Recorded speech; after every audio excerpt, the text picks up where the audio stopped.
Umaga na, tara na. Hops, teka lang. Si Jo, nakita ko si Jo. Puro ka, Jo. Oo nga, doon na. Break tayo. Kagabi pa tayo, wala naman tayo nakita ng Jo. Alam mo, bigat mo, dito ka na lang muna. Balikan ka na namin sa umaga. Dito ka na lang, Si ha? Jo, Antay mo yung Jo mo. Si Jo, andyan si Jo. Jo. Ingat ka dyan, ha? Jo. Jo. Hoy, okay ka lang? Yung mga kaibigan ko kasi iniwan ako eh. Ayaw kasi nilang maniwala sa akin na nakita ko na yung babaeng mamahalin ko pang habang buhay. Ano, kabaliwan ba to? Baliw na akong baliw. Bis, ikaw ba, nabaliw ka na ba sa isang tao? Ako? Tino? Kahit gaano pa kagwapo yung lalaking yan, baka mabaliw ako sa kakaiyak pag niloko lang ako niyan. Alam mo kasi may mga babae na grabe manghusga. Ano, porkit artista ako, manluloko na ako? Porkit maraming humahanga sa akin, manluloko na ako? Hindi ba nila alam kapag mag-isa na lang ako, malungkot ako? 9 years old pa lang ako. Namatay na yung mami ko dahil sa brain cancer. Ha? Tapos, after 2 years, sumunod naman yung daddy ko. Kaya wala akong ibang gusto kundi magkaroon ng buo at sariling pamilya na masaya. Di ba?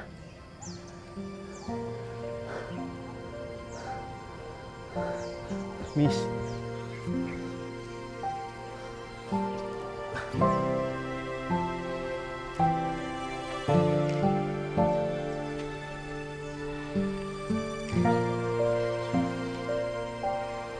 Jo.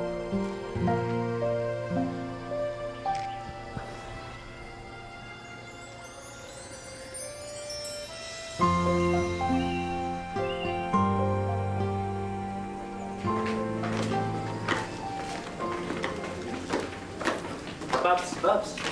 Ano, nakita mo yung hinahanap mo kagabi? Nakita ko siya eh. Pero hindi ko maintindihan kung bakit ako nagising sa kama. Alam mo, kumain na lang tayo. Wala ka na, Pops, eh. Wala dito si Jo, okay? Tara na nga. Andrew, Jo, dito ka. ito, para sa hangover mo.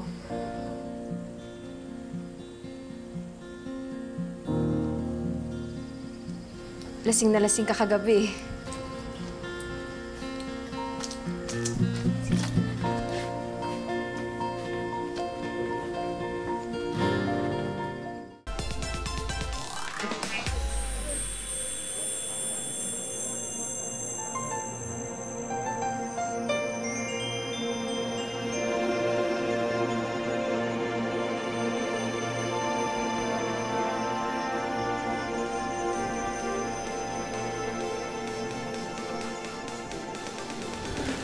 Andrew!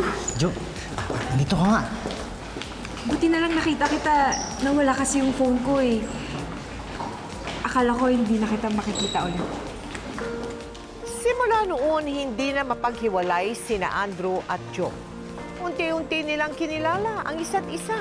Kahit tutol ang mga magulang ni Jo sa kanilang namumuong pagtiting.